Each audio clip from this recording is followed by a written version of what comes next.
বাবা আমার পাতার দিদি শক্ত গো দাদা মারামারি করি হাত চোখে না দিলে এই গ্রামের মানুষের গায়ে রক্ত নাই নিচ থেকে টানেন একটা লোকের আছে ভাই একজন খেলে পাইছে একটা তো বৃদ্ধ মহিলা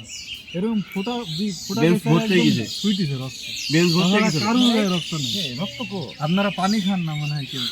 পানি খাবেন বেশি বেশি ভাইদের এলাকায় পানি বেশি আছে পানি খায় না